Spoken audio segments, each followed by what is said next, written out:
Hello friends, welcome back to exam 11 में कृष्णा जादव ने आपका स्वागत करता हूं आपके अपने यूट्यूब चैनल। आज है 2 मई। 2 मई के सभी करंट अफेयर्स पर अपन चर्चा करेंगे। चलते हैं दोस्तों सीधे। बताना चाहूँगा, यदि आप इस वीडियो का पीडीएफ चाहते हैं तो आप हमारे व्हाट्सएप ग्रुप से जुड़ सकते हैं या फिर हमें इंस्टाग्राम या फेसबुक या ट्विटर पर फॉलो भी कर सकते हैं। ठीक है दोस्तों, तो चलते हैं सीधे प्रश्नों की ओर अपने।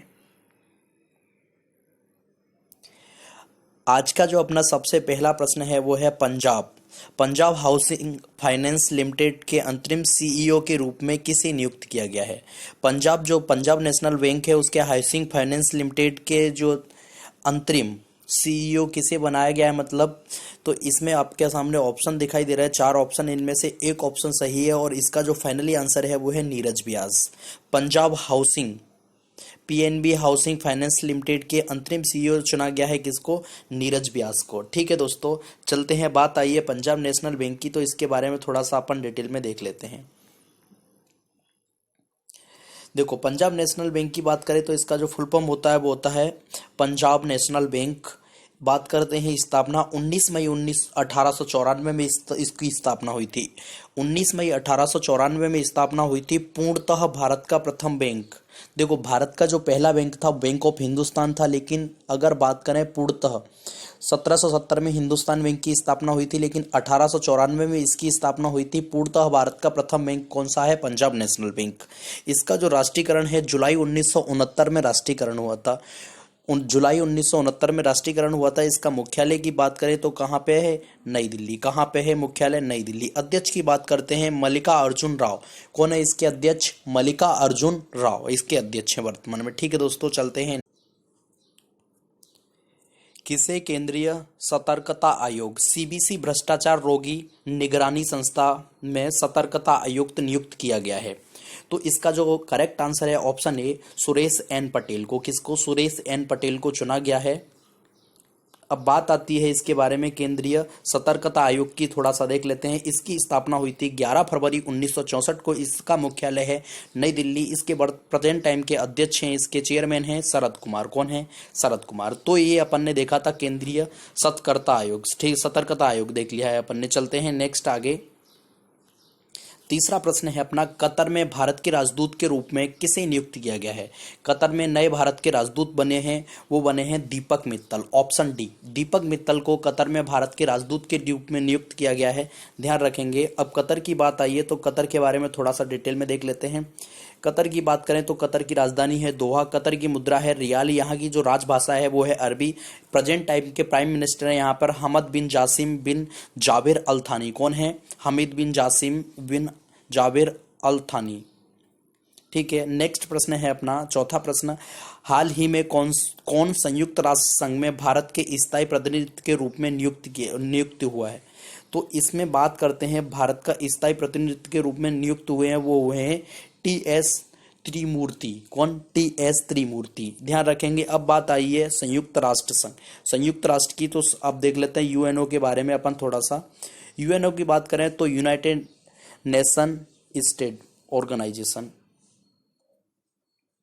अब बात आती है यूएनओ की स्थापना हुई थी 24 अक्टूबर 1945 को। भारत इसका सदस्य इसके 6 दिन बाद 30 अक्टूबर 1945 को बना था। इसका मुख्यालय है न्यूयॉर्क में। इसके महासचिव हैं एंटोनियो गुटेरस, जो कि पुर्तगाल के हैं। कहाँ के? पुर्तगाल के। पहले जो महासचिव थे वो त्रिगवेली थे, नॉर्वे देश के। कहाँ के? त्रिगवेली थे, नॉर्वे देश के। ठीक है दोस्तों, चलते हैं नेक्स्ट प्रश्न। किस राज्य सरकार ने हाल ही में लॉकडाउन को 2 सप्ताह और बढ़ा दिया है? किस राज्य सरकार ने लॉकडाउन को 2 सप्ताह के लिए और बढ़ा दिया है? तो यह है पंजाब। पंजाब राज्य ने यह क्या है, लॉकडाउन को 2 सप्ताह के लिए और बढ़ा दिया है। 17 मई, लगभग 17 मई तक पंजाब ने लॉकडाउन को कर दिया है। ठीक है, बात आई है पंजाब की, तो पंजाब के बारे में थोड़ा सा डिटेल में देख लेते हैं। पंजाब विशेष में है। पंजाब का गठन 1 नवंबर 1966 को हुआ था। हरियाणा और पंजाब दोनों का गठन साथ में हुआ था। जैसे कि कल हमने देखा था गुजरात और महाराष्ट्र का गठन हुआ था 1 मई 1960 को, ऐसे ही 1 नवंबर 1966 में हुआ था पंजाब का गठन। राजधानी की बात करें चंडीगढ़ है। यहाँ के राज्यपाल की बात करें, यहाँ के गवर्नर हैं बीपी सिंह बदनौर। यहाँ के मुख्यमंत्री की बात करें कैप्टन अमरिंदर सिंह। ठीक है, टोटल पंजाब में जिलों की बात करते हैं तो 22 जिले हैं। यहाँ का जो हाईकोर्ट लगता है चंडीगढ़ में लगता है। राजभाषा की बात करें तो पंजाबी है। ठीक है, सबसे बड़ा जो शहर है पंजाब का वो है लुधियाना, जो कि सतलज नदी के किनारे बसा हुआ है। विधानसभा की सीटों की संख्या 117 और लोकसभा की 13 और राज्यसभा की सीटों की संख्या कितनी है? 7। ठीक है दोस्तों, तो ये पंजाब विशेष में अपन ने देखा था। नेक्स्ट क्वेश्चन है आपके लिए, जल्दी से इसका आंसर कमेंट बॉक्स में कमेंट करके बताएं। अगर आपको इसका आंसर नहीं पता है तो नहीं लिखें, और अगर आपको इसके बारे में थोड़ा सा भी पता है तो आप इसका आंसर बताएं। ये है हाल ही में मूडीज ने 2020 में भारत की जीडीपी कितने प्रतिशत रहने का अनुमान लगाया है? 0.7, 0.2, 0.78, 0.112। ठीक है दोस्तों, आप चाहो तो हमारे व्हाट्सअप इसका वीडियो का पर अगर आपको पीडीएफ चाहिए तो व्हाट्सअप ग्रुप से जुड़ सकते हो। इसके लिए हमारा एक नंबर है 9406517223। दोस्तों बताना चाहूँगा, चैनल पर पहली बार आए हो तो इसको सब्सक्राइब कर लो और बेल आइकन को प्रेस कर लो, ताकि ऐसे ही वीडियो का नोटिफिकेशन आपको टाइम से टाइम मिलता रहे। चलते हैं दोस्तों आगे।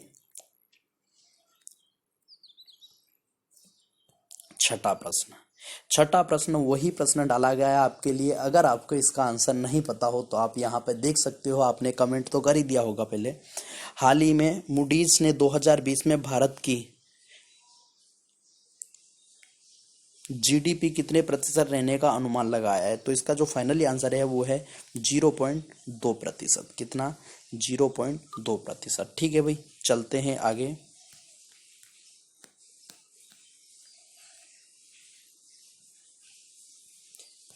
क्वेश्चन नंबर 7 है अपना, हाल ही में किस राज्य सरकार ने नेबरहुड क्लासेस शुरू करने की घोषणा की है? नेबरहुड क्लासेस शुरू करने की घोषणा की है त्रिपुरा सरकार ने। किसने?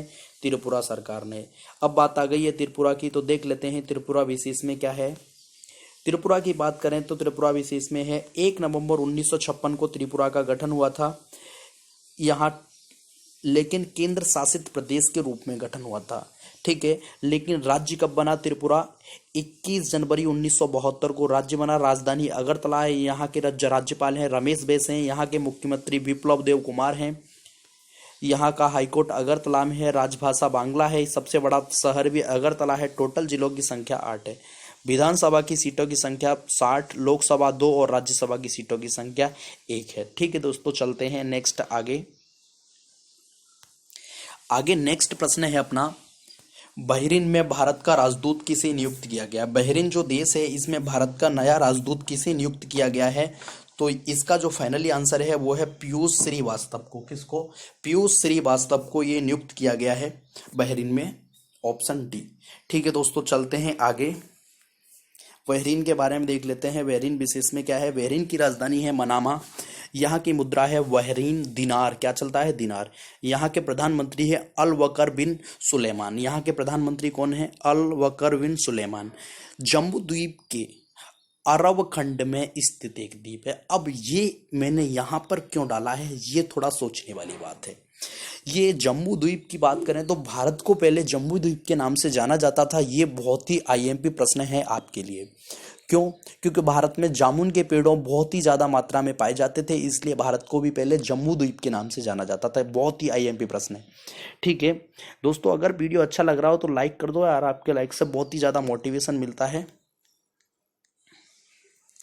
चलते हैं आगे। कावेरी जल प्रबंधक प्राधिकरण हाल ही में आधिकारिक रूप में किस मंत्रालय के अंतर्गत आ गया है? जो कावेरी जल प्रबंधक है ये किस मंत्रालय के अधीन आ गया है? तो ये आ गया है जल शक्ति मंत्रालय के अधीन। ठीक है, अब बात आ गई है तो कावेरी विशेष में यहाँ पे थोड़ा सा है, देख लेते हैं। कावेरी नदी जल बंटवारे को लेकर तमिलनाडु और कर्नाटक के बीच गंभीर विवाद है। ठीक है, किन दो राज्यों के बीच है? तमिलनाडु और कर्नाटक। ठीक है, सबसे पहले कावेरी घटना पर यहाँ पर देखो, सबसे पहला समझौता हुआ था 1892 में, दूसरा समझौता हुआ था 1924 में। ठीक है, इसके बाद बात आती है समझौता, ये 1974 में स्वतंत्र भारत में पहली बार हुआ था, और 1990 में सुप्रीम कोर्ट ने केंद्र सरकार को कावेरी जल विवाद पंचायत गठित करने का आदेश दिया। 1990 में कावेरी जल विवाद प्राधिकरण का गठन हुआ था। कावेरी जल विवाद प्राधिकरण का गठन कब हुआ है? 1990 में। और यहाँ से केंद्र के पास अधिकार आ गए कि कावेरी विवाद पर बना सकते हैं कानून कौन? केंद्र। ठीक है भाई।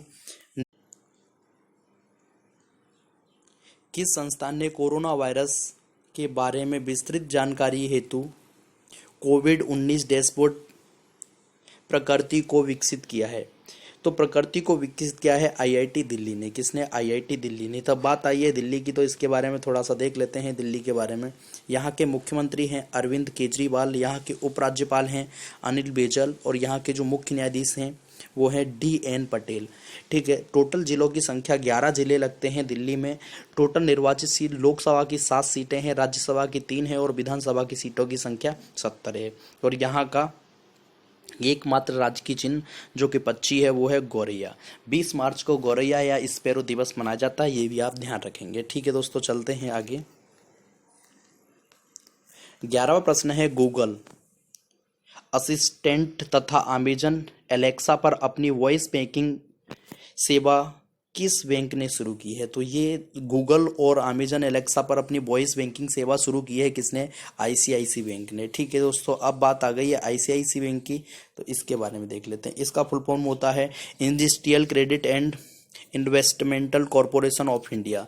इसकी स्थापना जुलाई 1994 में हुई थी। इसका मुख्यालय है मुंबई में, और इसके अध्यक्ष हैं संदीप बख्शी। इसकी जो टैगलाइन है वो है, हम है ना ख्याल आपका। दोस्तों वीडियो अच्छा लगा हो तो वीडियो को लाइक कर दें, चैनल पर पहली बार आए तो चैनल को सब्सक्राइब कर लें। धन्यवाद दोस्तों, जय हिंद। मिलते हैं नेक्स्ट वीडियो में।